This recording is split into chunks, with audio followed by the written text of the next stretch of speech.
స్థానిక బాలేజీరావుపేటలోని తాడికల మిల్లు సమీపంలో శ్రీ వికానస శ్రీనివాస ట్రస్ట్ ఆధ్వర్యంలో ఏర్పాటు చేసిన చలివేంద్రం నందు ఆదివారం పాదచారులకు బాటసారులకు మినరల్ వాటర్ పుచ్చకాయ మొక్కల్ని పంపిణీ చేశారు. ఈ సందర్భంగా ట్రస్ట్ నిర్వాహకులు ఆర్వి కిరణ్ కుమార్ మాట్లాడారు. సామాజిక ఆధ్యాత్మిక సేవా కార్యక్రమాలతో ట్రస్ట్ ముందుకు వెళ్తోందని, అందులో భాగంగా చలివేంద్రం ఏర్పాటు చేస్తున్నట్లు పేర్కొన్నారు. చలివేంద్రం నందు బాటసారులకు పాదచారులకు ప్రతిరోజు మంచినీరు, గురువారం రోజున మజ్జిగ పంపిణీ చేయడం జరుగుతుందన్నారు. చలివేంద్రం నందు ఆదివారం ప్రియా థియేటర్ మేనేజర్ బండ్లమూడి వెంకటనారాయణ కుటుంబ సభ్యుల సహకారంతో బాటసారులకు పాదచారులకు మినరల్ వాటర్ పుచ్చకాయ ముక్కలు పంపిణీ చేయడం జరిగిందన్నారు. బండ్లమూడి వెంకటనారాయణ మాట్లాడుతూ వేసవిలో ప్రజలకు దహార్తి తీర్చేందుకు ట్రస్ట్ చలివేంద్రం ఏర్పాటు చేయడం హర్షణీయమన్నారు. ట్రస్ట్ చేపట్టిన సేవా కార్యక్రమాలు త్వరలో భాగస్వామ్యం చేసినందుకు ధన్యవాదాలు తెలిపారు. ఈ కార్యక్రమంలో ట్రస్ట్ ఎగ్జిక్యూటివ్ కమిటీ సభ్యులు మూర్తి వెంకటేశ్వరరావు, మడుపల్లి చంద్రశేఖర్, గుడివాడ బాలకృష్ణ, జంజం రామారావు, రొంపిచెర్ల సురేష్, పలువురు ట్రస్ట్ సభ్యులు పాల్గొన్నారు.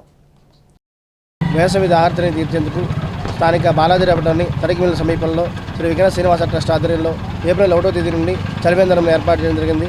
ఆ యొక్క చలివేంద్ర కార్యక్రమం భాగంగా ఈ రోజున ప్రియా డైలక్స్ మేనేజర్ అయినటువంటి బండ్లమూడి వెంకటనారాయణ గారు వారి కుటుంబ సభ్యుల యొక్క సహకారంతో బాటసారులకి పాదచారులందరికీ కూడా మంచినీటితో పాటు పుచ్చకాయ మొక్కలు కూడా పంపిణీ చేయడం జరుగుతుంది. ఇది ఎంతో సేవా కార్యక్రమం నిర్వహించినటువంటి నారాయణరావు గారి కుటుంబ సభ్యులకి శ్రీనివాసరావు ఆశీస్సులు ఎల్లవేళ ఉండాలని మనస్ఫూర్తిగా కోరుకుంటాము.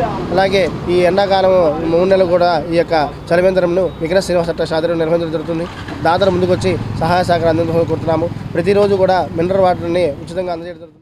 వేసవి దృష్టిలో పెట్టుకొని ఈ ఎండ విపరీతంగా పెరగడం వల్ల మా శ్రీ వికానంద ట్రస్ట్ ఆధ్వర్యంలో ఈరోజు పుచ్చకాయలను మంచినీళ్ళు పంచడం జరిగింది. ఈ దేవస్థాన కమిటీ వారికి ప్రత్యేక ధన్యవాదాలు.